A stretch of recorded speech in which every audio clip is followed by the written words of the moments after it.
I'm just an insignificant side character in this world, where it seems like everyone around me has some kind of superpower. That's because I'm the only one who knows my childhood best friend is destined to become the great villain who destroys everything. To stop the world from falling apart, a parade of time travelers, reincarnators, and conquerors keep showing up to try and win her over. But as her childhood friend, I'm completely ignored by these so-called main characters. I'm basically invisible anyway. Even my own parents can barely remember my name, so there's no way I could ever be a threat to them. So, when I heard the new transfer student's thoughts, I just raised an eyebrow. Host, you must gain the affection of the female lead, Chloe Miller. You will be rewarded accordingly upon completion. A smirk played on his lips. I'm a master at this. Watch me wrap her around my finger in no time. His thoughts were a stark contrast to the humble self-introduction he gave. I blinked, glanced at Chloe beside me, and whispered, "Chloe, did you hear that?" Chloe propped her head on her hand, answering slowly, "Assuming I'm not deaf, I think I did." "What? Is he your long-lost brother or something?" It looked like I was the only one who could hear the new kid's thoughts. I nodded thoughtfully, then immediately pushed it all out of my mind. I might as well just slack off. I'm just a minor side character. There's nothing I can do to help. Hopefully, these travelers will try a little harder and keep the world from ending. After class, I snatched Chloe's sandwich and started eating it. Just then, Chris Evans walked over to Chloe, holding a gift. "I brought a little something for my new classmate. Please accept it." And with that came his inner voice. "System, this target is gorgeous. Kissing her would feel amazing." I nearly choked to death on the sandwich, letting out an uncontrollable cough. Chloe frowned, patting my back gently, but her words were full of disgust. "Even a pig has better table manners than you." I shot back angrily. "What's that supposed to mean? You raised pigs or something?" Chloe glanced at me. "I don't know about pigs, but I'm sure you're not as smart as one." Just then, Chris puffed out his cheeks and looked at us with a wounded expression. "Chloe, you two are being a little rude, completely ignoring me." I felt a bit awkward and was about to say, "Sorry, please continue," when I heard the thunderous rage in his mind. "Ugh, system, who is this guy? Was he even in the novel? He looks like a total clown." "Calm down, host. He's just a side character." "A clown? A side character?" I let out a cold laugh. Chloe also spoke coolly, "Excuse me, classmate." Then she took the box, which contained a beautifully wrapped, heart-shaped cookie. She smiled at Chris. "I'm so sorry. I'm allergic to cookies." Chris's voice was filled with disappointment. "Oh, is that right? Are you allergic to anything else? I can bring you something different tomorrow." Chloe added nonchalantly, "To be precise, I'm allergic to people." Even someone as dense as Chris could tell Chloe was rejecting him. He gave an awkward laugh. "Sorry to bother you." Just when I thought he'd been shot down, he got even more excited. "Damn, system, she really is an S-class heroine. So completely dismissive. But I love it. Who can blame her when she's that beautiful?" My mouth twitched. This group of travelers didn't seem very bright. During the next period, gym class, I sat under a tree reading a novel while Chloe lay with her head in my lap, listening to music with her eyes closed. I watched a group of students laughing and joking around as they sat down by the neighboring tree. "Dude, let me tell you, I heard Chloe Miller is the girl who, at the freshman orientation, announced to the entire school that she wasn't interested in dating and that everyone should leave her alone." "No way, that cold?" "I thought so too at first, but you wouldn't say that if you saw her in person. She's got that kind of look they talk about online, the kind that just completely stuns you when you're young." I looked down at the girl in my lap, this Chloe who had stunned everyone else's youth, sleeping soundly with her eyes closed. I was just about to reach out and touch her hair when she slowly opened her eyes. I calmly pulled the earbud from her left ear and pouted. "Get up, my leg's asleep." Chloe rubbed her eyes, slowly sitting up to massage my leg, complaining, "It's too bony. It's not comfortable to sleep on." I stood up and brushed the grass clippings off my clothes. "You're the stubborn one. You clearly wanted me to have more of your sandwich, but you had to be so weird about it." Chloe glanced at the novel in my hand. "Why are you reading that stuff?" I held up a copy of My Billionaire Boss. "I was just curious. I wanted to see what these main characters in novels are like." Chloe covered her mouth to hide a smile. "You're already a dummy. Don't read things that will make you dumber." After school, the sky turned gloomy, and before long, the pitter-patter of rain began to fall. Chloe and I stood under an awning, staring at each other. I asked tentatively, "What do you think the odds are of us running home without our hair getting soaked?" 100% probably, Chloe said. I was thrilled. "You have a plan? Quick, tell me." Chloe was perfectly calm. "I'll twist your head off for you, run home with it, and then reattach it. Oh, thanks a lot, I said sarcastically. She just smiled. You're welcome. Before I could retort, a guy's voice cut me off. Chloe, you don't have an umbrella? If you don't mind, you can have this one. Chloe and I turned to see Chris holding an umbrella, staring straight at her. Chloe's tone was lazy. No thanks. Chris's eyes glistened, looking a little teary. It's okay, Chloe, you should take it. It's raining so hard, you'll catch a cold. At the same time, I heard his inner monologue. Every woman has a soft spot for being called Big Sis. I pictured him calling Chloe Big Sis and couldn't help but rub the goosebumps off my arms before glancing at her curiously. Her face was completely blank. Sorry, classmate, I don't recall having a little brother. And my mom always told me not to take things from strangers. For a split second, Chris's expression turned vicious before he smoothed it over. You're so funny, Chloe.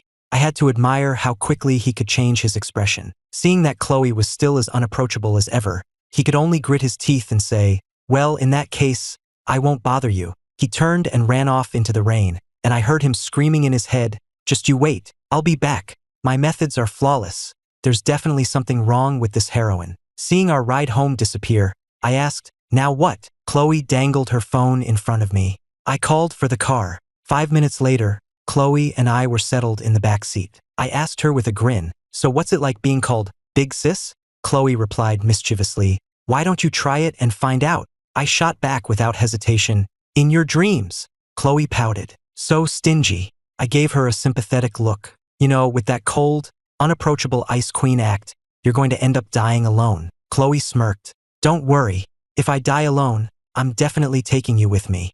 I couldn't help but shake my head and sigh sincerely. You're probably what they call a silent girlfriend online. You'd be pretty charming if you just didn't talk, Chloe said coolly. And you'd probably be pretty smart if you just had a brain. I sighed from the bottom of my heart again. Not only a sharp tongue, but petty too. You're a lost cause.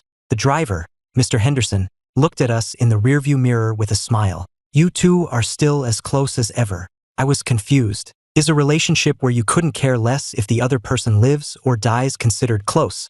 Meanwhile, Chris, embracing the tougher the battle, the braver the warrior mindset, woke up early to get ready, feeling very pleased with the hairstyle he'd carefully crafted that morning. The system informed him that Chloe was at the basketball court. When he got there, he scanned the area a few times but couldn't see her. He frowned and asked the system, didn't you say Chloe was at the basketball court? System prompt, she is watching the game under the tree to your left. Chris looked closely and saw Chloe in her white Westwood Academy uniform, sipping a bubble tea. Next to her was me, having just finished a game of basketball. Just then, Chris walked over, saying excitedly, what a coincidence, Chloe. You guys are here watching the game too. Then, in his head, he cursed me out with every insult he could think of. Why is this damn side character always around? What a pathetic suck-up. Looking at Chris, I was already used to him cursing me out in his head. I just secretly wished I had some popcorn to enjoy the show. Chloe asked, and you are? Chris scratched his head awkwardly. Don't joke around, Chloe. It's me, Chris.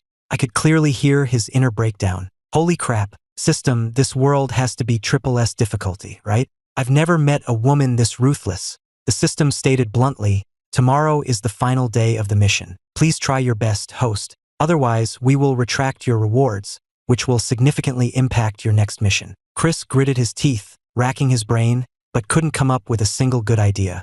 In the past, he never even had to try, the targets would just come to him. At most, he'd run into a slightly colder type, but they'd be obsessed with him within 2 days. Chloe, however, was like a block of wood. None of his tricks worked, and he was getting furious with her. Since that was the case, he had no choice but to resort to the one move he'd always disdained. Chris suddenly turned to me, the spectator, and said, excuse me, could you give us a minute? I have something I need to say to Chloe. I nodded. Sure. You two talk. When Chloe saw me leave, her expression grew even colder, and her words became blunt. Listen, classmate, I don't know what I did to offend you, but since we're here, I want to make something clear. Stop bothering me. With that, she turned to walk away. He panicked, rushing to block Chloe's path. I like you. I've liked you since the first moment I saw you. I hope you'll give me a chance to win you over. Chloe's gaze was flat. Are you finished? If so, I'm leaving. A shiver went down Chris's spine. He swallowed hard, then unbuttoned the top of his shirt. Really, just look at me.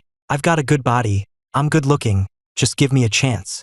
Chris looked up, his face filled with humiliation, at the woman in front of him who was now dry heaving. Chloe's stomach churned. She stood up without even glancing at him, and as she walked past, she dropped a single word, disgusting, before leaving. She left Chris standing there, completely stunned. Back in the classroom, I stared at the door. Why wasn't Chloe back yet? Did something happen? No, wait, I should be worried about Chris, right? Nothing could possibly happen to Chloe. Even though I thought that, my expression was grim and my heart was racing. I looked up to see Chloe walk in, her face pale. I rushed over to her. Chloe, are you okay? You look terrible. Chloe took my water bottle and rinsed out her mouth, only stopping when the bad taste was gone. Seeing the worried look on my face, she lowered her head and buried it in my shoulder, her voice tinged with grievance. I got scared. It's all your fault for leaving me alone. The grown-up Chloe rarely showed any weakness to me, so I felt a pang of guilt and stroked her hair. I'm sorry. It won't happen again. Chloe nuzzled her head against my hand before sitting up straight. You'd better not let there be a next time. I gave her a piece of candy from my bag and asked, what did Chris do to you? Nothing. I watched her for a moment, but when she still wouldn't say anything, I dropped it. When we got home from school, I took a shower, threw on a white t-shirt, and went to knock on Chloe's bedroom door. There was no answer, so I just pushed it open and saw her sitting at her computer with headphones on. I walked over and tapped on her desk. What's for dinner? Chloe took off her headphones and stretched. I'll cook. I clutched my chest dramatically, a pained expression on my face. Chloe, I really feel for you today, but you don't have to go as far as poisoning me, do you? She pulled my head into a hug and playfully pounded on my back with her small fists. Poisoning your food would be a waste of good poison. I felt a soft sensation against the back of my head, and suddenly Chloe's face and neck flushed bright red. She struggled free and ran downstairs, forgetting that she usually didn't wear a bra around the house. After all, no matter how close we were, she couldn't just press a guy's head into her chest. When I went downstairs, Chloe was already in the kitchen chopping vegetables. I went over to take a look, and she actually seemed to know what she was doing. Hey, not bad. Need any help? Chloe poured some meat into the pressure cooker and shot me a look. Go sit down. Don't get in the way. I sauntered over, plopped down on the sofa, and turned on the TV. Chloe warned me, don't eat any snacks. If you can't finish your dinner later, I'll stuff it all down your throat. I was speechless. She just meant she wanted me to finish her leftovers if she couldn't eat it all. After a while, the delicious aroma of dinner filled the air. I turned off the TV, and Chloe had already dished up the plates. It was a simple meal, 4 dishes and a soup, and every single one was my favorite. I praised her with a look of astonishment. This is amazing. A proud smile spread across Chloe's face. This young lady is just naturally gifted. I raised an eyebrow. That just proves your talent is second place and I'm number 1. The real master always makes a grand entrance at the end. I'll have to show you my skills one day. After we were full, we both lay on the sofa, watching some cheesy drama on TV. I kicked Chloe lightly. Are you really not going to tell me? What did Chris actually do to you? Chloe's voice was tinged with a strange weariness. I don't know how to explain it. I never thought someone so arrogant could have a moment of hesitation. I sat up, my eyes fixed on her, and asked worriedly, then at least tell me why you were sick. The first thing you did when you got back to class was rinse your mouth. I didn't dare let my mind wander to worse possibilities. Would those so-called travelers actually hurt her? I never should have left. Chloe's brow twitched. She sighed and looked at me. I'll tell you, but you can't laugh. I blinked and nodded. She said awkwardly. He started taking off his clothes and it scared me so much I got sick. I was shocked. What do you mean? Why were you looking at his, Chloe puffed out her cheeks. He took them off himself. I asked, confused. So why did you get sick? Chloe frowned and spat out a single word. Disgusting. I was stunned. What about when you watch porn? Chloe pinched me and said with disgust, I never watched that stuff. What's so interesting about something so gross? Then she realized what I'd said and glared at me. You've watched it. My eyes darted away. Of course not. I just heard about it from other people. A guy who doesn't respect himself is just trash, You're lucky you have me.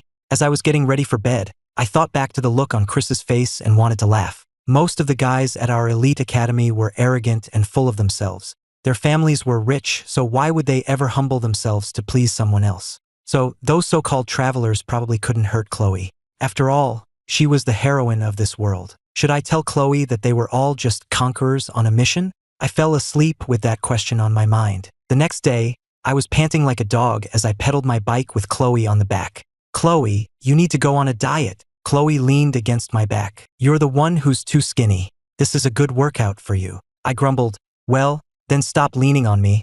I'm burning up. We bickered the whole way to school like a couple of kids. When I got to class, I scanned the room and noticed Chris wasn't there yet, which was weird because he was usually early. I pulled out my phone and saw he'd updated his Facebook status with a bunch of emo posts. My mouth twitched. Seriously, dude? You're already this emo? Beside me, Chloe glanced down at the time. It's time. I have to go to the student council meeting. I asked, is Sean still not back? Sean Davis was the student council president, but he was away for a few days representing the school at some event, so Chloe was filling in for him. After she finished with her student council duties, she left through the back door of the classroom, turned left, and opened a door with a sign that read, Baking Club. The pastry chef inside, Mr. Rossi, smiled. Chloe, you're here. What are we making today? Chloe tied on an apron. Mr. Rossi grew more fond of the girl every day. At first, he thought she was just messing around, but he never expected her to stick with it for so long. I want to learn how to make pudding today, Chloe said. Mr. Rossi smiled as he got out the equipment. There aren't many girls like you these days. So, how's it going? Have you won over that person you like yet? Chloe lowered her gaze, her eyes darkening slightly as she pursed her lips. Not yet. Mr. Rossi continued. Are young people's standards really that high these days? If you ask me, you need to learn to say some sweet things. I'm speaking from experience. Back in the day, my first love was stolen away by some smooth-talking pretty boy. So, you have to speak up about the things you do. Don't just do them in secret or he'll never know. By the time you realize what's happening, he'll have been swept away by some sweet talker. Chloe stopped what she was doing, her face darkening and her voice turning icy. He has always been mine. If he ever left with someone else, I would kill them. Mr. Rossi was taken aback and tapped his own lips. Oh, listen to me run my mouth. I didn't mean anything by it. Don't take it to heart. The rest of the lesson passed in silence. After Chloe left, the pastry chef wiped the sweat from his brow and let out a sigh of relief. Chloe walked into the classroom with the pudding and immediately spotted me sitting on my desk. Remembering what Mr. Rossi had said, her expression turned grim. But then she looked up, waved, and smiled at me. She walked over slowly and placed the dessert she'd just made on my desk. My eyes widened in happy surprise. Where'd you get pudding? She looked down and replied, the student council was giving it out. If you don't want it, I'll take it. I quickly covered it with my hands. It's on my desk, so it's mine. She smiled. My hand was on your desk a second ago too. Without thinking, I blurted out, that's because you're all mine too. Chloe snorted. Are you a bandit? Her tone was as disdainful as ever, but the look in her eyes was impossibly gentle. I'm yours, so you can only be mine. I tore open the package and took a spoonful. If I were a bandit, you're the only thing I'd steal. Then I'd make you my personal servant and have the great Chloe Miller wash my feet. I'm getting happy just thinking about it. As if she knew what I was thinking, Chloe raised an eyebrow. Thank you for your reward, my king. I leaned into the role. You're welcome, my little servant. Seeing my mock arrogance, Chloe played along. So, my king, is the pudding your humble servant brought you delicious? I finished the last bite and looked at her seriously. It's delicious. Your king is very pleased. Then I added with a smile, I think I have magic powers. Last night I told you I was craving pudding, and today you brought me some. Chloe laughed. Why not just say I'm a shooting star? I thought about it for a moment. That kind of makes sense. Chloe lowered her gaze, her voice a soft whisper in my ear. So, you can make a wish on me anytime. All I could smell was her fresh scent, and I felt my heart stop for a second before it started pounding like crazy. I hurriedly pushed Chloe away, grabbing my cup and standing up, babbling nonsense. Move, I'm thirsty. I'm going to get some water. Chloe stared at my flushed cheeks and chuckled softly. So, Ethan, you do have feelings for me, don't you? And not just as your childhood friend. I chugged a glass of water until my heart finally calmed down, silently cursing myself. That's my best friend, my buddy since we were kids. Why is my heart racing? The bell for class rang, and I went back to my seat, calmly opening my book to take notes. Chloe turned her head to look at me. Are you okay? Of course, why wouldn't I be? I was just suddenly thirsty. Chloe pointed at my desk. This is English class. I looked down at the math textbook on my desk and calmly swapped it for my English one. If Chloe knew my heart was racing because of her, she'd never let me live it down. Come on, heart, get it together. The teacher's next announcement completely snapped me out of it. Class, to help everyone build up some physical stamina, the school is organizing a pre-summer break activity. Next Monday, we'll be taking you all on a camping and hiking trip. We hope you all take this chance to enjoy the great outdoors. The reactions were mixed. Hiking? It's so tiring and you get sunburned. Ooh, I can wear the new outfit I bought the other day. Finally, we get to do something fun outside. None of the students mentioned Chris's absence. It was as if they had completely forgotten about him. At that moment, Chris was lying in bed, his face transformed. His double eyelids were gone, replaced by monolids. His nose was no longer as sharp, and his skin had become dull and sallow. The system asked, "Host, are you sure you want to continue like this?" Chris covered his face, his voice breaking. "You don't get it. I don't have my irresistible charm halo anymore. I'm so ugly. How am I supposed to win over the heroine?" The system's voice was cold. "But if you do nothing, the system will have to declare this a failure, and you will be erased." Chris asked, "Lost? Then what am I supposed to do now?"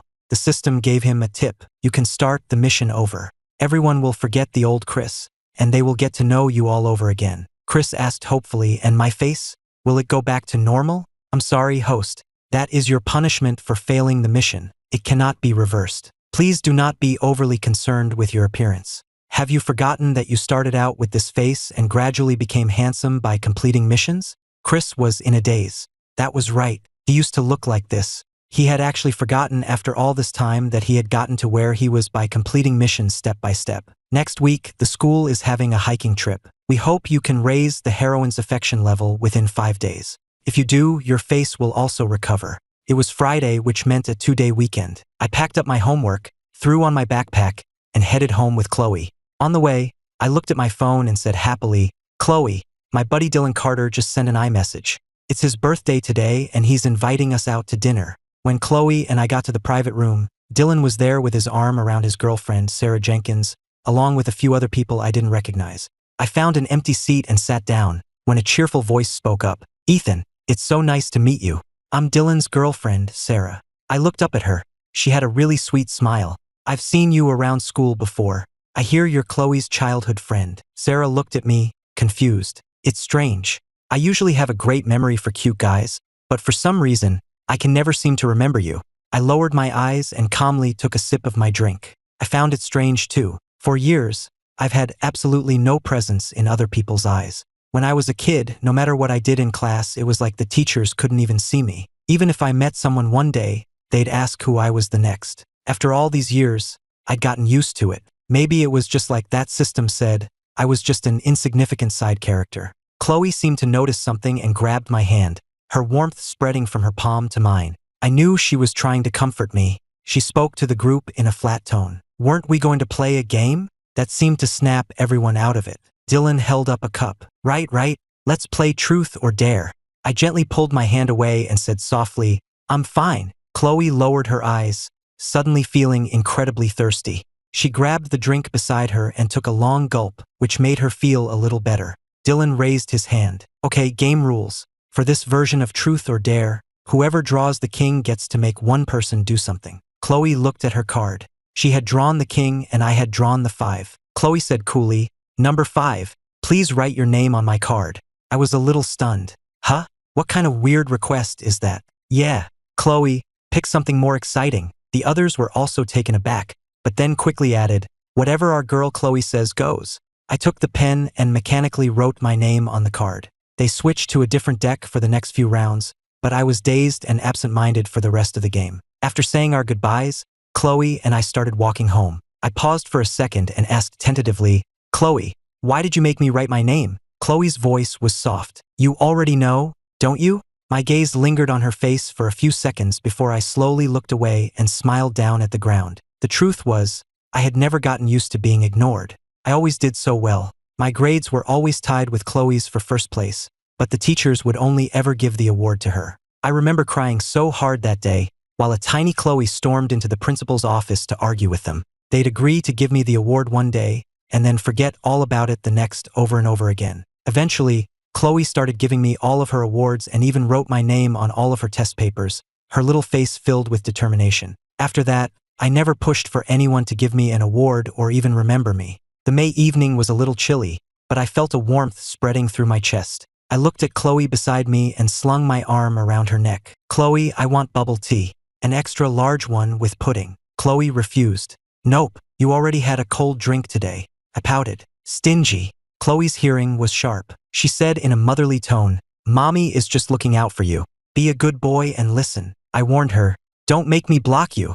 Chloe gave me a smug smile. Mommy doesn't think you have the heart. I sighed. Did a dog bite you when you were a kid or something? No wonder you're such a little monster now. Chloe's lips curved into a smile. She thought I was much more lively this way.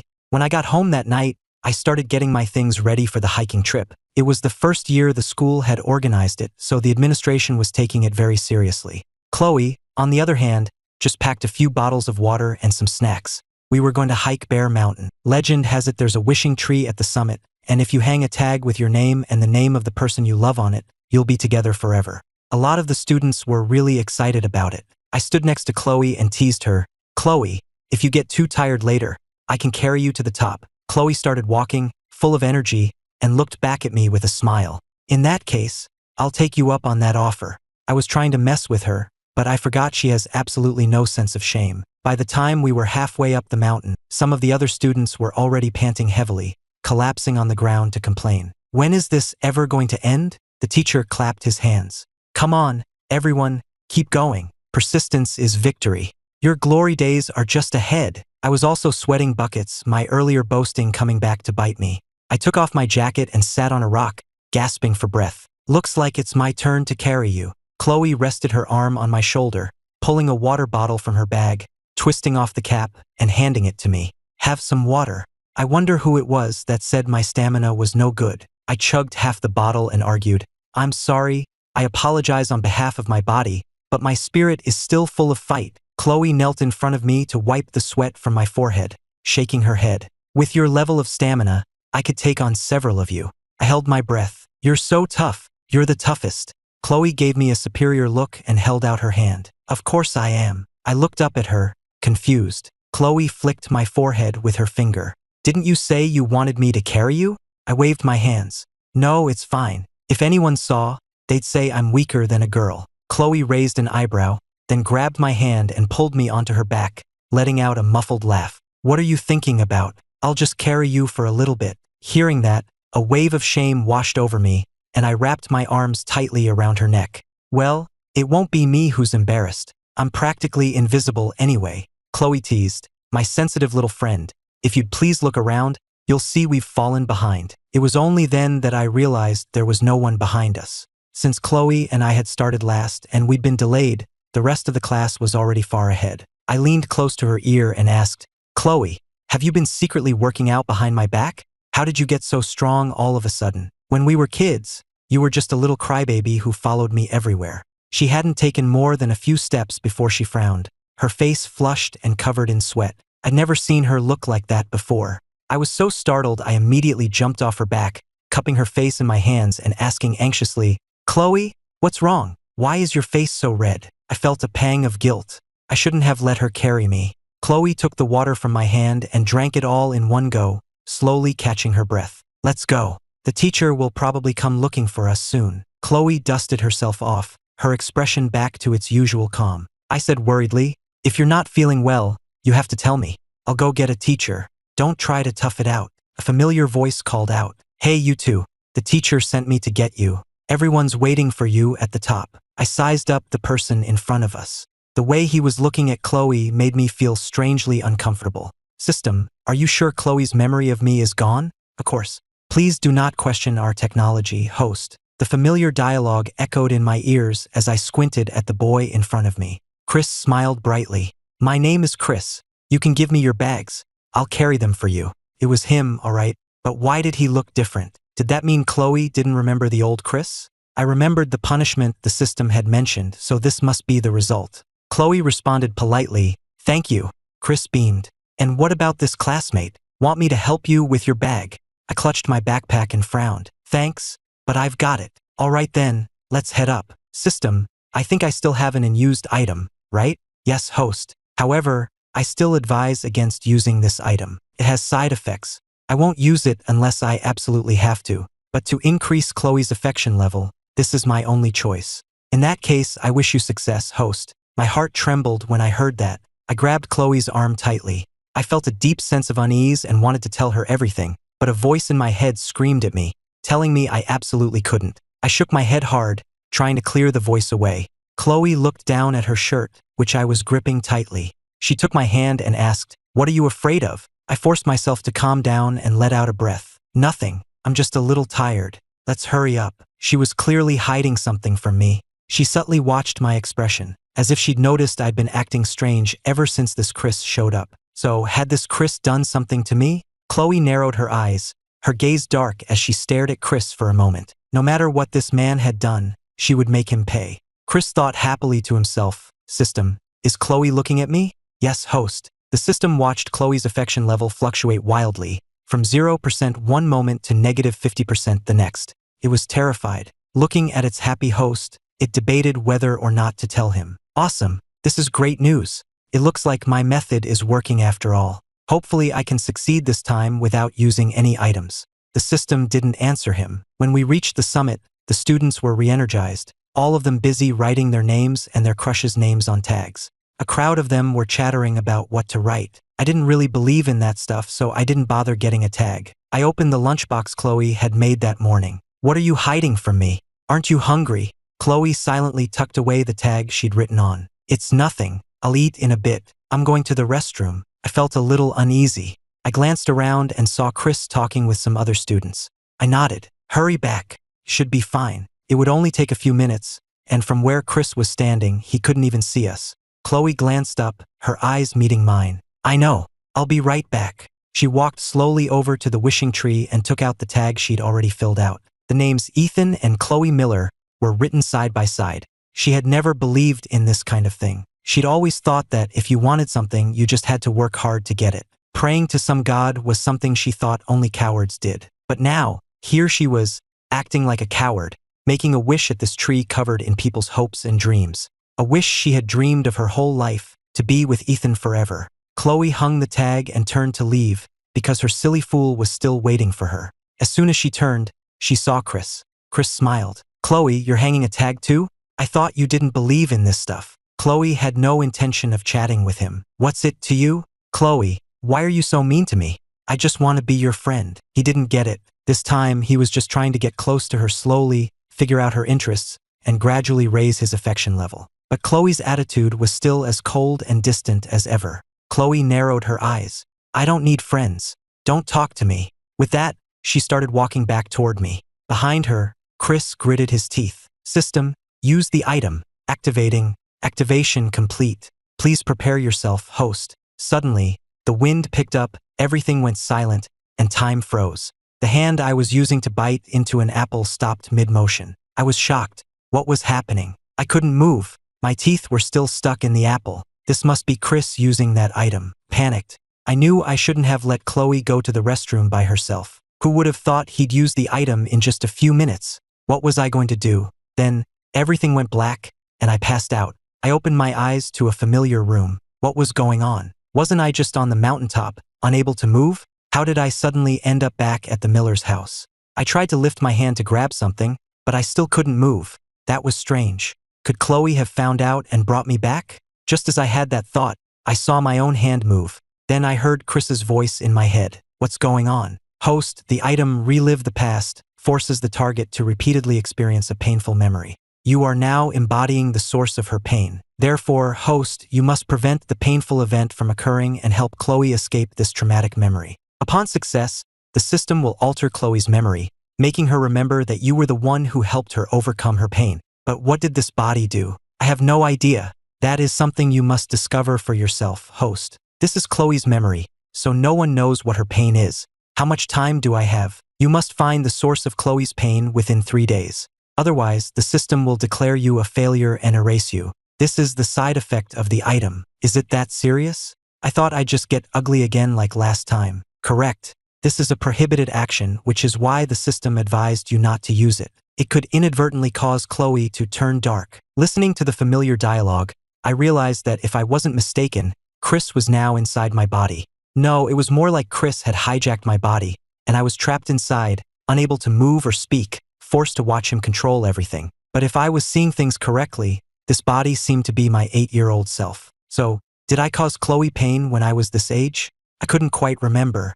There was a knock on the door. "Young master, time for dinner." It was the nanny's voice. I watched her lead me out by the hand. At the top of the stairs, an 8-year-old Chloe was already leaning against the railing, waiting for me.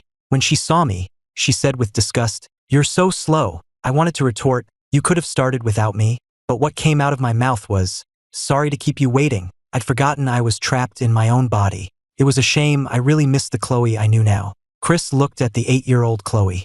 Her features were the same as when she was older, making her look just like a little princess from a fairy tale. Probably because she was so young, her expression wasn't as cold yet, and she couldn't hide her emotions. She frowned and stared at me for a long moment. "Did you take the wrong medicine or something?" Perhaps because this younger Chloe didn't have the same pride as her older self, Chris found her less intimidating. "Chloe, let's go eat." He reached out to take her hand. I rested my chin in my hand and watched. I remembered that at this age, my relationship with Chloe wasn't that great. We fought constantly. Chloe took a step back, a strange look in her eyes. "What did you just call me?" Chris blinked, looking at her in confusion. "Ethan, you're so boring." With that, Chloe walked into her bedroom and locked the door. The nanny knocked on the door. "Miss Chloe, please don't be angry. Come eat first. Don't upset yourself." A loud bang came from inside the room. I jumped. What was wrong with Chloe? Why was she throwing such a tantrum? I'd never seen her like this before. Chris grew anxious and quickly turned to the nanny. "Ma'am, what's wrong with Chloe? Did I make her angry?" The nanny knelt down. "It's all right. The young miss is just throwing a little tantrum. You just need to go coax her a bit. After all, she listens to you the most." Chris didn't know what he'd said wrong, but since the nanny had said so, and since this body was supposed to be the source of Chloe's pain, he had to figure it out. "Chloe, open the door." "I'm sorry, I was wrong. Please come out and eat." A few minutes later, Chloe opened the door and came out. She ignored me completely, walking downstairs by herself, sitting at the dining table, and starting to eat. "That's right. Didn't you say so yourself, miss? No matter how angry you are, you can't neglect your body. You should learn from the young master in this regard." The nanny stood beside Chloe, cutting her meat for her and placing a glass of water by her side. I looked at the lavish meal on the table, my stomach rumbling as I swallowed hard. I was so hungry. I had no idea when this would end. But wasn't this nanny being a little too attentive to Chloe? Back then, I was used to being ignored, but looking at it now, something seemed off. Chris ate his food, feeling completely lost. "System, can you give me a hint? I really don't know what to do. I'm not smart enough for this." I almost laughed. At least Chris was self-aware. "I'm sorry, host. That function is not available. I'm seriously going to have a breakdown." I looked up to see Chloe finishing her food, wiping her mouth, and hopping off her chair to slowly head upstairs. Seeing her leave, Chris quickly shoveled a few more bites into his mouth and followed her. I glanced back at the nanny. She was slowly clearing the table, humming an unfamiliar tune, and looking very happy. The shadows from the overhead lights played across her face. It was a scene I'd witnessed countless times, but for some reason, it sent a shiver down my spine. Upstairs, Chris stood in front of Chloe and said, "Chloe, please don't be mad at me anymore. I'll be good to you from now on, I promise. I'll never do anything to make you upset." Chris figured the boy whose body he was in must have done something terrible to Chloe for her to be in pain for so many years. In any case, he had to make it clear to this younger Chloe that he wouldn't hurt her. Chloe's face was blank, but seeing me like this, she suddenly smiled, a dimple appearing on her left cheek that looked incredibly sweet. "All right, then how about you call me Big Sis Chloe from now on?" Chris's heart pounded as he looked at the smiling Chloe, thinking dazedly that this was the first time she had ever smiled at him. He never knew she had dimples. I stared at the 8-year-old Chloe, wishing I could jump out of my own body, give her a flying kick, and tell her to dream on before pinning her to the ground and making her call me Big Bro. But unfortunately, I was trapped, forced to watch as Chris blushed and called her Big Sis Chloe. I was so furious. If I've committed a crime, please let the law punish me. Not this. I closed my eyes, unable to bear the sight of the smug look on Chloe's face. There wasn't a trace of a smile on Chloe's face. Her eyes were dark, and for a moment, her young face seemed to merge with her older self. Chris felt a daze wash over him as goosebumps broke out on his arms. She was the one who had told him to call her that, but her expression was terrifying. He shivered. Chloe looked at me and suddenly smiled. "Then let's get along well from now on." Chris finally breathed a sigh of relief, nodding and wiping the cold sweat from his forehead. He told himself not to worry. It was just a memory. Chloe wouldn't actually do anything. That night, in my room, Chris was already fast asleep in bed, but I was wide awake. If I remembered correctly, it was about to happen. Click. The sound of my door unlocking, followed by the flick of a light switch. I looked at the nanny standing beside my bed. It turned out that when I was 8, Chloe and I had been sold to human traffickers by our nanny. I never saw her again after that. It wasn't because she was a thief, as I'd been told, but because she'd been sent to prison for human trafficking. Soon, the nanny was carrying both me and Chloe into a car. The driver was a big, bearded man with a look of unconcealed glee on his face. We're hitting the jackpot this time. That woman from the Miller family is going to be furious. The nanny's voice was no longer gentle, but cold and sharp. Hurry up and go. It'll be bad if they wake up. The bearded man said, "What are you afraid of? Didn't you give them sleeping pills? But I thought we agreed to just grab the Miller's girl. Why's there an extra boy?" The nanny sneered. "This boy is good looking. He should fetch a good price too. Who's going to complain about more money?" The bearded man roared with laughter. A woman's heart is truly the most venomous. If the Millers knew they'd let a wolf into their home, they'd regret it for the rest of their lives. My face grew pale as I watched all of this unfold. I glanced at Chloe beside me, who was sleeping soundly with her eyes closed. I didn't know what to do. Logically, this was just Chloe's memory, maybe just an illusion or a dream, but I didn't want her to have to relive this pain. They locked Chloe and me in a dark, filthy room. As the sky began to lighten, Chris rubbed his eyes. He looked around the dilapidated room in shock. "Damn, where are we? It stinks." He quickly covered his nose. System, what's going on? Why did the scene change while I was asleep? I don't know. Something important must be about to happen. You should check on Chloe first. Chris finally snapped out of it. Enduring the foul smell, he looked around and found Chloe leaning against the wall. He rushed over to help her, but she moved away. He had no choice but to squat down and ask, "Are you okay? What's going on? How did we get here?" I watched Chloe through his eyes. A thin sheen of sweat was forming on her forehead. I knew her germophobia was kicking in. She had always been so clean, so being thrown into a room filled with garbage and a nauseating stench, it was a miracle she hadn't fainted already. Chloe stood up, feeling sick to her stomach. The door opened and a small, shifty-eyed man walked in, saying fiercely, "What's all the noise? Watch it, or I'll teach you a lesson." Chloe said calmly, "It smells in here. I want to be moved to a different room." The small man sneered, "You're not the precious Miss Miller anymore. You'd better drop that attitude, or you'll be in for a world of hurt. You don't want anything to happen to us, do you?" Chloe said, "If you don't move me to another room and I die, you won't get anything, will you?" She held a shard of glass to her own throat, her brow furrowed with a cold intensity, her sharp gaze like a blade. The small man was immediately terrified. "Don't do anything crazy. I'll move you. It's just another room, no problem." He was a grown man, but he was completely intimidated by a little girl's presence. As I watched, I realized that things were starting to go in Chloe's favor.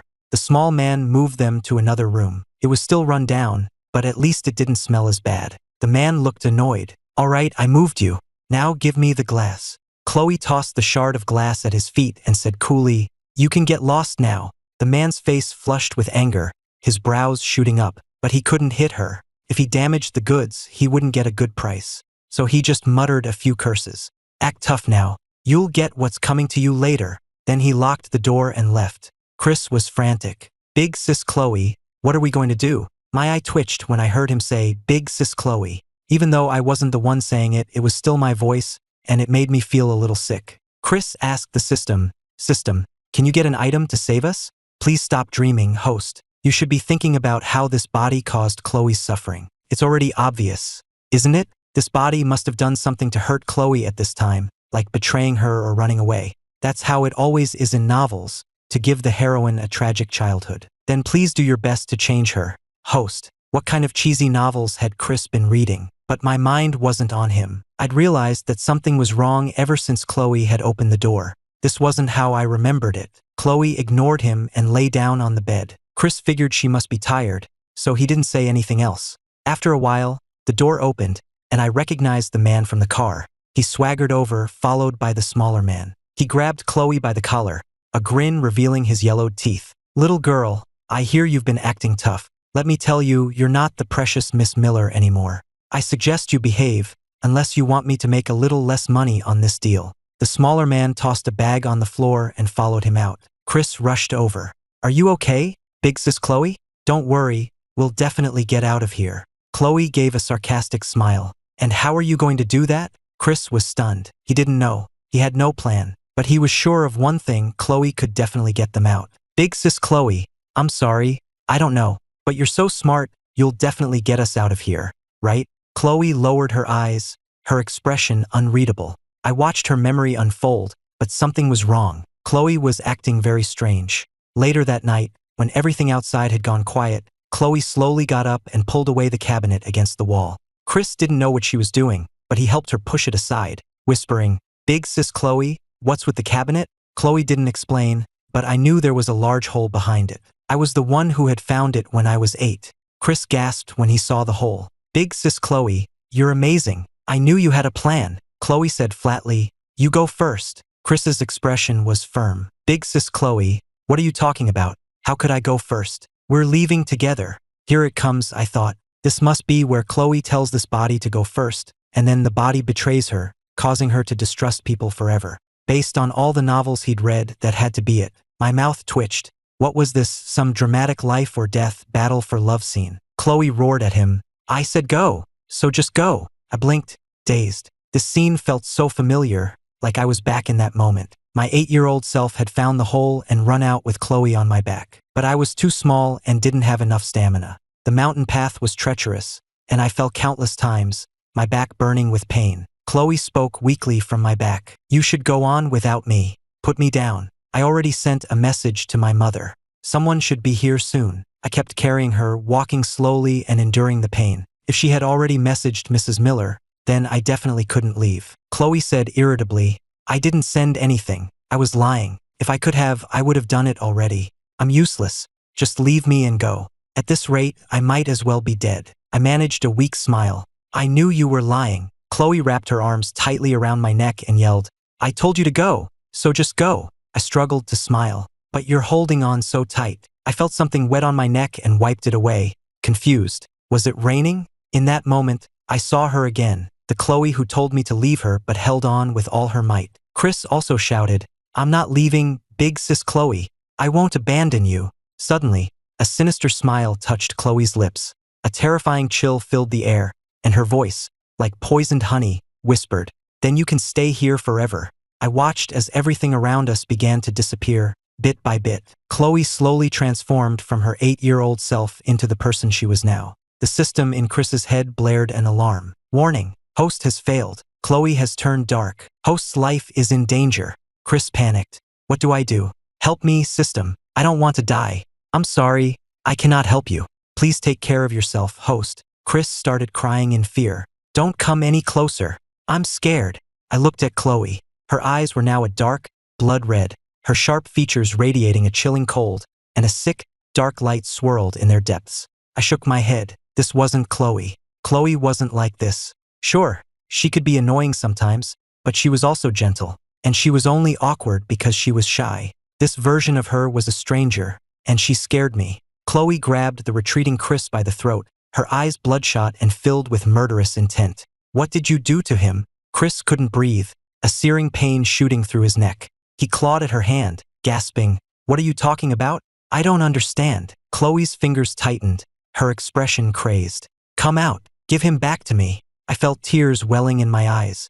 Did she know? Chris's eyes were rolling back in his head. He couldn't even speak. I managed to move my fingers, a wave of joy washing over me. I slowly reached up and touched her face, smiling as I whispered the nickname only I knew. "Silly girl." Chloe's hands trembled as she let go of my throat, pulling me into a tight, shaking hug. Feeling the wetness on my neck, I smiled. "Crying again, little kid?" I slowly closed my eyes. Crunch. I took a bite of the apple, rubbing my jaw. Felt a little sore. I glanced over at the panicked Chris. So that feeling of wrongness I'd had was because she'd known all along it wasn't me. Still, what was taking Chloe so long in the restroom? Chloe stared at the tree, covered in colorful tags. She felt like she had just woken up from a terrible dream, one so real it had terrified her. At that thought, she broke into a sprint, running back towards me. She wrapped her arms around me, her hands trembling. I nearly choked on my apple, patted her back. "What are you doing? Chloe, you didn't wash your hands in the restroom and now you're wiping them on me, are you?" Chloe held me, stroking my back. She knew there was a scar there, one I had gotten for her. I looked down at my clothes, pretending I didn't know what had just happened. "Why are you being so weird? You just went to the restroom." Chloe flicked my forehead. "I just had a dream you called me Big Sis Chloe. It scared me to death." I rubbed my forehead. You mean it would scare me to death? If you want me to call you sis, you'll have to wait for the next life. Chloe raised an eyebrow, setting a trap. Call me what? Without thinking, I said, sis. Chloe covered her mouth to hide a snicker. I know, my good little brother. Took me a second to realize what had happened. You tricked me. I packed up my bag and zipped it, and the two of us headed down the mountain, bickering and laughing the whole way. At the base of the mountain, the teacher was already doing a head count. As Chloe and I joined the group, I noticed Chris staring at her with a look of pure terror. He rubbed his neck. Just looking at Chloe made his neck ache. Host, as you know, you have failed this mission. You only have a few hours left to live. I know. I was suddenly filled with a strange sense of melancholy. He had gone from being an ordinary boy to someone everyone loved, but in the process, he had lost himself. Summer break arrived in the blink of an eye. After Chris disappeared, I never heard any system voices again. Until Chloe's birthday. I sat on the sofa, eating an ice cream bar I'd just stolen from her, waiting for our friends to arrive. Before long, Sean Davis, Sarah Jenkins, and Dylan Carter were at the door. I had just opened the door when Sean took one look at me and collapsed. I jumped, quickly bending down to help him up. You mean I've been reincarnated? That's right, host. My hands froze. Not again. System, please tell me what to do.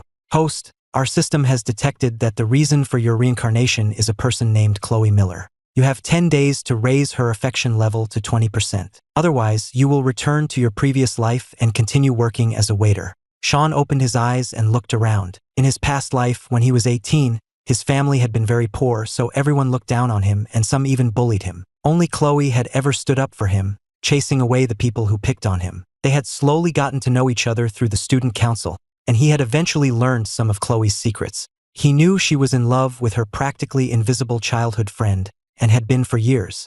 This time, his girlfriend, Sarah, had dragged him here to celebrate Chloe's birthday. I was confused. This one seemed different. Not only was the time limit longer, but the required affection level was lower too. I glanced at Chloe. She must be so difficult that even the system had to lower the difficulty. After they came in, I went to the freezer to get some ice cream bars to help them cool off. Chloe pouted. Why don't I get one? I said irritably. Isn't it that time of the month for you? I bet you just want to get cramps so you can find a reason to blame me. Chloe glared at me and kicked my shin. You're the one who's coming soon. See? What did I tell you? You're supposed to be a girl, but with an attitude like that, not even a dog would date you. It's my birthday today, Chloe reminded me. My expression froze. My apologies, Your Highness. I was wrong. Please have mercy. This all started with her birthday present. That morning, while Chloe and I were having breakfast, a package arrived. Inside was a set of car keys and a pair of high heels. I took a sip of my oatmeal and asked, "Who's it from? Who else?" "My mother and brother." Suddenly, Chloe put down her fork and asked, "What about your gift? You did get me something, right? It's upstairs. You want to see it now? It's still daytime, and we haven't even had cake yet." Chloe pulled me upstairs. "Yes, right now." I took a small box from my drawer and handed it to her. It was tied with a silk ribbon. Chloe untied the bow, tore off the wrapping paper, and opened the box. Inside was a small note that read, "Wish coupon." When she didn't react, I explained, a little embarrassed, "I didn't know what to get you. I thought about it so hard my hair almost fell out, and then I came up with this. It's only valid on your birthday. Any wish you make today, I'll grant it." Chloe smiled. "Barely acceptable. I wish that for today, you can't refuse anything I ask." She felt her self-control slipping. I breathed a sigh of relief as she accepted my gift. For the rest of the day, I deeply regretted my decision. Whenever I said something she didn't like, she would just say, "It's my birthday," and have me completely wrapped around her finger. The August heat squashed any ideas of going out, so we all just stayed inside in the air conditioning, playing games and cards. After a few rounds, I suddenly got a craving for the pudding from the shop near school, so we all agreed that whoever lost the next round had to go buy it. A little while later, Dylan came back. "Damn, it's so hot out there. Why did I have to be the one to lose? I'm going to get my revenge, I swear." I took one of the puddings, opened it, and started eating happily. Dylan handed the other one to Sean. Sean shifted slightly, then looked at Chloe. "Chloe, do you want this? You can have it. I haven't opened it." Chloe kicked me under the table, her eyes not on Sean as she said, "No thanks, I'll just have some of Ethan's." I sighed, understanding what she wanted. I started feeding her spoonful by spoonful, muttering, "I thought you didn't even like this stuff. Are you doing this on purpose? I worked so hard to win this, and now half of it is going into your stomach." Chloe opened her mouth. The dessert she usually found too sweet didn't taste so bad now. Please watch your language. Of course, Miss Miller. What else would you like? Allow me to feed you. I forced a stiff smile. Eat up. Maybe you'll burst. Not right now. You may be dismissed. Chloe acted as if she couldn't see the furious look on my face, even giving me a provocative little eyebrow raise. Dylan yawned. This is so boring. He turned to Chloe. Chloe, is this really how you're spending your glorious 18th birthday? This is so lame. I like lame, Chloe retorted. Then she muttered under her breath. I was actually hoping you guys wouldn't interrupt my alone time with Ethan today. Let's play a game, Dylan suggested. I have a deck of cards with punishments written on them, and I found this glass Coke bottle. We can use it to spin. Whoever it points to has to do the punishment. What do you think? Boring, Chloe replied lazily. But when everyone else agreed, she couldn't really refuse. She sighed. Give it to me. I'll spin. The bottle spun with a whirring sound before finally stopping in front of Sarah. Sarah grinned, glanced at Chloe, then said to Dylan, You draw for me. All right. Let me pick the most evil one for you, Dylan said, but before he could finish, he looked at the card in his hand in surprise. Please kiss the boy next to you. Holy crap, Sarah, I love this card. This is exciting. Sarah frantically made eye contact with Chloe, then glanced at me as if to say, Go for it, girl. I've set you up perfectly. Chloe glanced at me. Sure enough, my eyes were wide, and I was staring without blinking, waiting for the kiss. Chloe irritably turned my face toward her. Ethan, are you really that curious? With my face squished by Chloe's hands, I mumbled, Let go of me. Then I heard the sound of a kiss. I angrily pushed her hand away, rubbing my cheeks, and leaned in close. That's not fair, Chloe. You got to watch, but you wouldn't let me. I met Chloe's gaze and saw her cheeks flush a deep red. She swallowed hard. I didn't watch. Then she covered her burning face and ran to the bathroom. I took a sip of water. What was that about? Did she find me that appetizing or something? Sarah watched Chloe flee and laughed. I'm going to use the restroom too. Sean watched all of this, knowing I was her childhood friend. He moved closer to me. You and Chloe have such a great relationship. It's really something to be envious of. I nodded. It's all right. Sean frowned, a troubled look on his face. You know, when I was a kid, I always wanted an older sister type of childhood friend, someone who would be nice to me and protect me when I was in trouble. But I wasn't as lucky as you. I said seriously, younger sister.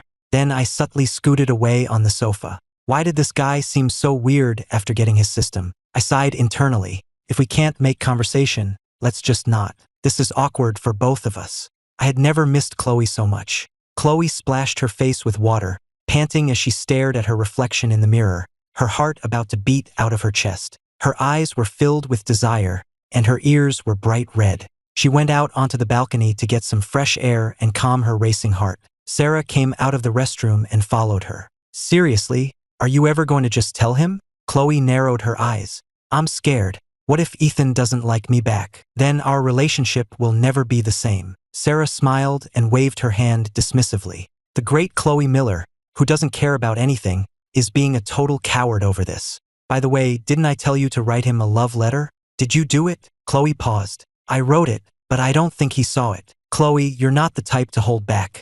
If you wait too long, you won't just lose him. What are you guys talking about? I think I heard something about a beloved.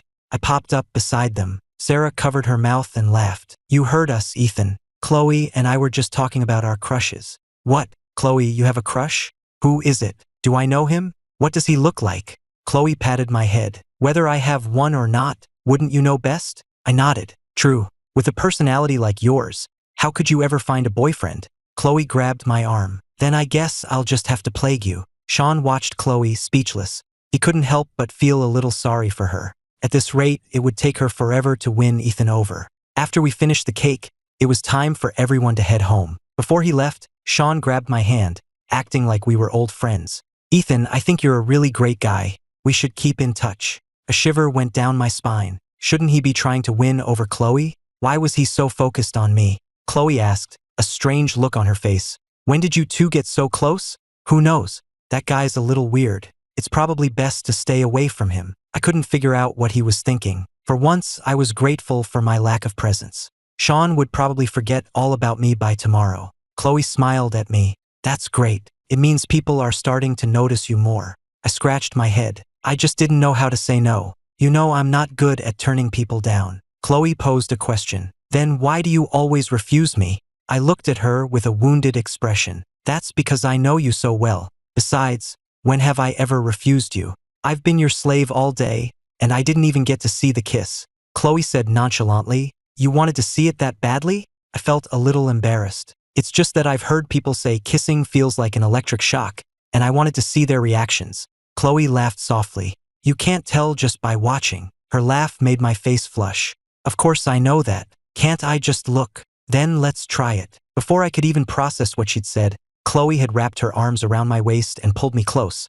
I instinctively put my arms around her neck. I tried to pull away, but Chloe held me fast, her eyes locked on mine. Aren't you curious? Try it with me and you'll find out. Are you crazy? Chloe, we're best friends. This isn't right. The atmosphere was incredibly tense. My mind was a complete mess, and I couldn't even remember what I'd said to get us into this situation. Chloe was like a beautiful demon, whispering in my ear, It's my birthday. You said it yourself, whatever I want, you have to help me get. Are we just friends? You'll know after one kiss. Besides, I'm beautiful, and it's both of our first kisses, so it's not like you're losing out. And I'm curious too, so you'd be satisfying my curiosity. I looked at Chloe. She was right, she was beautiful. I don't know if I was bewitched by her or if I just wanted to grant her wish, but I gave her a gentle smile and said, I just had some candy. I guess I can reluctantly give it a try. I slowly closed my eyes and leaned in. The first thing I felt was how soft her lips were. Were all girls' lips this soft? It was just a light touch, and I pulled away in less than a second. I licked my lips, my hand over my heart. So novels were all lies. It was nice, but I didn't feel any kind of electric shock. Chloe's voice was hoarse as she asked patiently, How did it feel? I managed to get out a single word. Soft. Chloe's eyes darkened. And the electric shock? I shook my head. Maybe we didn't kiss long enough. Let me try this time. What? I started to say, but she cut me off, her lips pressing against mine. It was completely different from my kiss. She licked my lips gently before her tongue slipped into my mouth, tangling with mine as she kissed me softly. My heart was pounding so hard I thought it would burst out of my chest. Chloe thought vaguely, so Ethan had milk-flavored candy. After what felt like an eternity, Chloe reluctantly pulled away, cupping my face in her hands. And this time, my brain had completely shut down. I panted, wiping a bit of drool from my lip, and said, flustered and angry, I didn't feel anything. Where did she learn to kiss like that? Chloe laughed softly, a smile playing on her lips. What should we do? Because I definitely felt something. Seeing her like that, my heart raced, and I fled in a panic. I lay on my bed with my eyes closed, taking deep breaths and clutching my chest, trying to calm my racing heart. All I could see in my mind was what had just happened. How could I have kissed Chloe? It was all her fault, that wicked woman, for seducing me. I kept reminding myself, it's just Chloe. She's my best friend. After what felt like hours of trying to convince myself, I finally fell asleep. The next morning, when I saw Chloe, I subconsciously touched my lips. What? Why are you staring at me so early in the morning? I rubbed the back of my neck. Nothing. The atmosphere was suddenly quiet. Usually, Chloe would be chattering away during meals. To break the awkward silence, I spoke first. How did you sleep last night? Chloe put down her cup and stared at me. Not well. Do you want to know why? I shifted uncomfortably in my seat and stammered, Not really. Have you ever thought about dating? I looked up, confused by the sudden change of topic. I have. I think every red-blooded teenager has. But as I got into my teens, the idea of dating just kind of faded. I don't want a girlfriend who asks me my name every day, and I have to spend half my time explaining who I am, just repeating that over and over. Chloe rested her chin on her hand. So what are your standards for a girlfriend? I counted on my fingers. Well, first, she has to be nice to me. Then, she has to do whatever I say. She has to be beautiful, kind, and most importantly, she has to remember me. I asked curiously, what about you? What are your standards for a boyfriend? Chloe glanced up at me. Someone a little dumb. Dumb people have dumb luck. I nodded. True. Then I sighed. So that would be pretty awkward for a smart guy like me. Huh? Immediately, Chloe picked up her phone and sent an iMessage to Sarah. Let's go out for drinks tonight. I'm in a bad mood. She sent the address and put down her phone. I'm taking you to a bar tonight, I said in surprise. Really? I've never been. I'll go change. Chloe pouted as she watched me go upstairs. Jerk.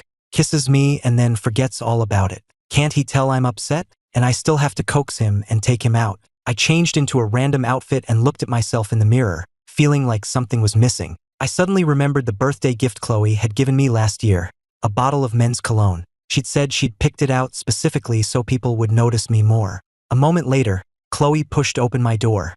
"Are you ready yet? What's taking you so long?" She watched me spraying myself with cologne, and then she suddenly remembered something. She stood in the doorway, blushing, and asked, "Did you read the letter in the cologne box?" She touched her ear and fiddled with the bow on her collar to hide her nervousness.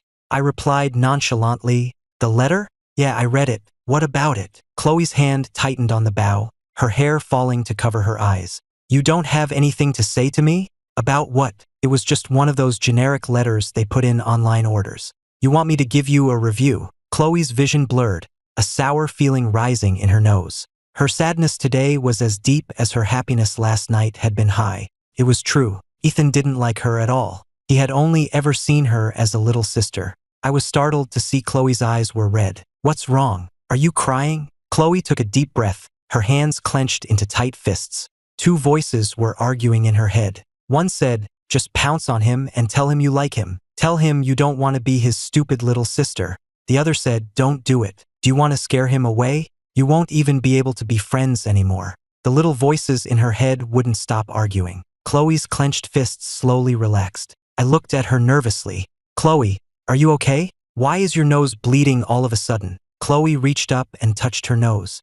The metallic scent of blood brought her back to her senses. "I'm fine." She buried her head in her knees and muttered, "Chloe, are you an idiot? You can't even admit you like someone." After messing around for a while, we finally left. When we got to the bar, Sean and Sarah were already there. Sarah ordered 2 drinks, then brought one over to Chloe. "Here, have a drink." Chloe raised an eyebrow. "You think I'm scared?" Then she leaned in and whispered something in my ear. Sarah sighed. She had to get permission just to have a drink. It was unbelievable. She couldn't imagine what they'd be like if they ever got married. I looked over at Sean, who seemed restless. Ever since his reincarnation, he'd been worried it was all a dream, terrified he'd wake up and be back to his old life as a waiter. He planned to break up with Sarah tonight. He had to get on Ethan's good side as soon as possible, so he wouldn't have to rely on Sarah to get close to Chloe. I listened to his thoughts, confused. The more I heard, the more wrong it sounded. Sean clapped me on the shoulder. "Bro, let me tell you something, and don't get mad. Don't you think Chloe is way too mean to guys?" I realized he had completely forgotten who I was. I played along. "What do you mean?" Sean clenched his fists, his voice filled with indignation, but a flash of contempt crossed his eyes. "Look at all the guys at school who like her, and she just ignores them. If it weren't for her face, who would even like her?" The smile vanished from my face, replaced by a serious expression. "Are you serious? She didn't force anyone to like her. And she made it clear at the beginning of the school year that she wasn't interested. You said it yourself, you guys only like her for her looks. Why shouldn't she be able to refuse you? You don't know Chloe at all, so what right do you have to talk about her like that?" Sean was surprised by my strong reaction. "Hey, don't get mad. I just heard it from other people. What's going on? Everything was fine a second ago. Does he like Chloe too? Him? With his plain face? Is he even worthy? I was doing you a favor by telling you this, and now you're lecturing me." I listened to his thoughts and looked at him with contempt. "If you ask me, you're even worse than they are." Sean forced a stiff smile. "What are you talking about? I don't even like Chloe." Just as he thought. All these rich people thought they were better than everyone else. Only Chloe was different. I stood up, not wanting to be there anymore. "You know exactly what I'm talking about." Sean clenched his fists. "System, how much time do I have left?" 7 days, host. You have made no progress. I suggest you speed up your efforts. You don't want to go back to your old life, do you, host? I'll get it done. I shook my head. Sean seemed a little obsessed, and this so-called system was also a bit off. On the other side of the room, Sarah handed Chloe a drink. "What's with you today? You look so frustrated." Chloe thought about the emotional roller coaster of the past 2 days, downed her drink in one gulp, and said a single word. "Annoyed." Was Ethan really that dense? Or was he just pretending not to understand? I went and sat down next to Chloe. Even though she was clearly in a bad mood herself, she still noticed that I was upset. She turned my face toward her and frowned. "Who pissed you off?" I pulled away from her hand. "It's nothing." Sarah, who was a few drinks in and a little flushed, pointed at Chloe and teased, "Chloe, why are you treating him like a baby? Who would dare bully our precious Ethan?" Chloe turned and grabbed Sarah's finger, bending it back. "Make yourself clear. Who's precious Ethan?" "Ow, ow. Yours. He's yours. Is that what you want to hear?" I couldn't help but laugh at the look on Sarah's face. Chloe saw me laughing and turned back to me. So, are you happy now? I shook my head. I wasn't mad in the first place, but I was still bothered by what Sean had said, especially the way he'd badmouthed Chloe. I looked curiously at the blue drink in front of her. What are you guys drinking? Chloe held it up for me to see. A cocktail. I took a small sip from her glass and immediately wrinkled my nose. It wasn't for me. Chloe looked at the faint lip print on the rim of the glass, then subtly turned it so her lips were in the same spot, and finished the drink in one gulp. She licked her lips. It's my cup of tea. Sarah watched her smooth move, her eyebrow twitching. She was at a loss for words. It was a smooth move, but it was wasted on him. A moment ago, she'd looked so frustrated, but now she was looking at Ethan like a dog with a bone. We all just drank for a while, and by the time we got home, it was almost midnight. I punched in the code and opened the door. Suddenly, Chloe grabbed my wrist and pulled me stumbling over to the sofa. I looked up at her, exasperated. Chloe, you're not gonna start acting crazy drunk now, are you? Don't be unreasonable. It's late, let's just get ready for bed. A single drop of water landed on my wrist. My eyes widened, and the words died in my throat. Chloe choked out, "You were mean to me." In that moment, she had none of her usual arrogant swagger. I wiped the tears from her face and coaxed her in a gentle voice. "How was I mean to you? Look, you're exhausted, and it's late. It's time to get some rest, right?" Chloe nuzzled her head against my hand, then buried her face in my shoulder and mumbled, "Then you have to comfort me." Her chest was pressed so tightly against mine that I felt like our heartbeats were in sync. I tried to push her away slightly, but as soon as I moved, she held me even tighter. I sighed and stroked her hair. "Good girl, Chloe. Don't be mad anymore." Chloe just hummed in response. I don't know how long I comforted her, but eventually I heard her soft, even breathing, and let her go with a wry smile. I never would have guessed that when Chloe got drunk, she was so emotionally fragile. It reminded me of when we were kids. After we were almost sold and I got hurt escaping, she was in the hospital for a long time. After she got out, she became incredibly clingy. Sometimes I'd fall asleep in my own room and wake up the next morning to find her sleeping beside me. I carried her bridal style to her bed. Worried she might roll off in her drunken state, I placed a bunch of pillows on the floor around her bed before yawning and heading upstairs to my own room. I woke up the next day at noon, yawning as I slowly made my way downstairs. I didn't see Chloe, so I went back upstairs and knocked on her door. When there was no answer after a few knocks, I pushed the door open and went inside. "Chloe, are you okay?" Poked her. Chloe frowned, her eyes still closed, and her voice was hoarse. "My head hurts." I touched her forehead. It was a little warm. I used a forehead thermometer on her. 99.3 degrees Fahrenheit. A low-grade fever. I was a little worried, so I blurted out, "Chloe, take off your shirt. I'll help you cool down." Chloe's face flushed as she looked at me and slowly nodded. "I'll go get a towel." When I came back with a basin of water and a towel, Chloe had obediently taken off her shirt. I wrung out the towel and began to gently wipe her down. I slowly paused, surprised to see the faint outline of abs on her slender frame. I realized where I was staring and my face instantly flushed. I couldn't bring myself to look at her anymore. I shoved the damp towel into her hand. "You can do the rest yourself." Chloe frowned, her voice still hoarse. "Ethan, you don't care about me at all." I opened my mouth to speak, my back still to her. "Of course I care about you, but boys and girls are different." Chloe rolled over and stared at my back. "You only seem to remember that now." I was confused. "Remember what? Are you done?" "I'm turning over now." I touched her cheek. "Feeling any better? Be a good girl and take your medicine." Chloe stared at me without blinking. "I don't want to take medicine." I didn't even realize how fond my own voice sounded. "I know about your weird habits. I'll help you, okay?" I took out a fever reducer, gently asked her to open her mouth, and then handed her a glass of water. Chloe lowered her eyes and obediently opened her mouth, swallowing the pill. I watched her throat move and gently touched it. "Did it go down?" Chloe opened her mouth to show me. Sure enough, the pill was still sitting on her tongue. I held the cup to her lips. "It's okay. Here, take another sip." Chloe took a big gulp and opened her mouth again. This time, the pill was gone. "Great job," I praised, handing her a piece of candy. "Here's your reward." Chloe sucked on the candy, her eyes never leaving my face. I started to tease her. If the kids at school knew that their usual ice queen couldn't even swallow a pill when she's sick, I wonder what they'd think. Chloe pouted and muttered, "I don't care." She didn't care what anyone else thought. The only person whose opinion she cared about was mine. All right, You get some sleep. I'll wake you up later for something to eat. I went downstairs to make some breakfast. Knowing she wasn't feeling well, I decided to make her some oatmeal. I measured out the oats and water, started the rice cooker, and then went back upstairs to check on her. She was sleeping soundly, so I quietly slipped out and closed the door. I sat on the sofa and checked the group iMessage. Everyone come over to my place for a horror movie marathon. I bought a ton of snacks. I typed back, Chloe has a cold, so we can't make it. To my surprise, they all got excited. Chloe has a cold? No way, I have to come see. I've never seen her sick before. My mouth twitched as I replied, I think you guys just want to come for the drama. Just then, the rice cooker beeped. I put some oatmeal in a bowl and brought it up to Chloe. She was still asleep. I put the bowl down and gently shook her. Chloe, wake up and eat something before you go back to sleep. Chloe opened her eyes, still hazy with sleep. When she saw me, she slowly sat up. I held the bowl and asked, does your head still hurt? Not anymore, she said, her voice still weary. I held the bowl out to her. Here, eat something to fill your stomach.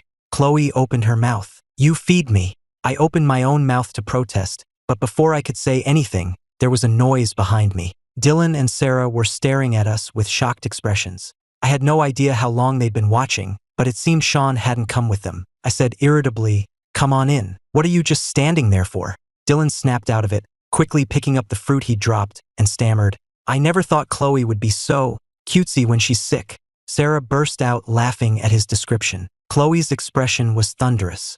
If looks could kill, they both would have been dead 100 times over. To ease the tension, I laughed. All right, what's so funny? It's obvious you two just don't have anyone to dote on you. Chloe seemed to be soothed by my words. You're right, they're just unloved children. We won't hold it against them. Sarah pretended to be hurt. You have a double standard. I've known you since we were kids too. While they were chatting, I took the fruit they'd brought and went to the kitchen to wash some grapes for Chloe. When I came back out with the fruit, only Chloe was left in the room. I popped a grape into her mouth and asked, where'd they go? Chloe gave me a cool look, pouted, and let out a little huff. I put the bowl down and adopted a serious expression. My lady, what is wrong? Who has made you unhappy? Your humble servant will deal with them at once. Chloe pointed at me and said with a pout, it was you. What? It was I who made you unhappy? I shall atone for my crime with my life. Chloe looked at me and a smile touched her lips, the dimples at the corners of her mouth adding a touch of sweetness to her usually cool expression. She said fondly, idiot. I sighed. Finally, a smile. You're so hard to please, Chloe. I picked up the thermometer. Let's check your temperature again. Then we can go downstairs and get something to eat. I looked at the reading. All right, your temperature's back to normal. Chloe got out of bed. I'm going to take a shower. They're downstairs, you go ahead. She felt sweaty and sticky and incredibly uncomfortable. Okay, I said, reminding her, don't take too long, just a quick rinse. You just got over your fever. The look Chloe gave me was so gentle it was almost tangible. She suddenly thought that maybe being sick wasn't so bad. This felt like the life of an old married couple. When I went downstairs, Dylan and Sarah were debating which movie to watch. When Dylan saw me, he said excitedly, Ethan, my man, we're watching horror movies at your place today. I even bought props. I put my hands on my hips, annoyed. My house is a strictly no weird stuff zone. If we're watching a movie, we're just watching a movie. No messing around with that junk. Just then, Chloe's voice came from behind me. That's right, this is my house. Are you planning a ghost hunt in here? I turned to see Chloe squatting in front of the fridge, rummaging around. I saw her reach for a bottle of ice-cold Coke and immediately ran over to snatch it away. You're still getting over your cold. You can't have anything iced. Here, drink this instead. Chloe slowly stood up, looked down at the carton of chocolate milk in my hand, then took it from me, replying slowly, why aren't you so blind today? I scratched my head, embarrassed. I thought about it and realized she was right. I guess I had been pretty blind in the past. Suddenly, with a click, the lights in the room went out. Chloe and I turned to look. Dylan had put away his props and turned on a single red lamp, smiling at us. We're not hunting ghosts, but we can at least set the mood, right? I had to admit, the whole atmosphere gave off a terrifying vibe. I swallowed hard. Chloe looked at my profile and smiled, then took my hand and led me toward the TV. The movie began, and the eerie soundtrack and dim lighting immediately had everyone on edge. I tried to act tough, but my body betrayed me, tensing up instinctively at every jump scare. Chloe seemed to have anticipated this. She didn't tease me, just squeezed my hand tighter and subtly pulled me closer, letting me lean against her shoulder. The faint, clean scent of her hair had a strange calming effect on my frayed nerves. "Coward," she whispered in my ear, her breath warm and tinged with a smile. "I am not," I retorted stubbornly, my eyes glued to the screen, torn between not wanting to miss a thing and being terrified of what I might see. Just then, a voice that wasn't mine echoed in my head again. This time it was from Sean. "System, the plot has deviated too much." In the original story, after Chloe's 18th birthday, Ethan is supposed to die in a car accident. That's the trigger for her to completely turn dark and become the final boss. But he's alive and well. What's the point of my reincarnation? I went completely rigid. Even the ghost suddenly appearing on screen didn't faze me. Car accident, death, turning dark? The words stabbed into my brain like icy daggers. Host, it is precisely because the plot has deviated that you have an opportunity. As long as you can ensure the key plot point of Ethan's death in a car accident occurs, Chloe will still fall into despair. At that point, you, as the only one who knows the truth and has been silently protecting her, can appear, comfort her, and take Ethan's place in her heart. You will complete the final mission and completely rewrite your life. You mean, you want me to cause that car crash? Sean's thoughts were filled with shock and a faint, almost imperceptible trace of excitement. This is your only chance. I felt like I'd been plunged into an icy abyss, my heart pounding uncontrollably. So, I wasn't just an easily forgotten side character. I was a character who was supposed to be dead in the original story. My very existence was the trigger for Chloe to destroy the world. And Sean, this reincarnated conqueror, was planning to kill me with his own hands to complete his mission. Ethan? What's wrong? Chloe felt me go stiff. She turned her head, concerned, the red light reflecting as two tiny flames in her eyes. You look so pale. Did the movie scare you that much? I opened my mouth, but no sound came out.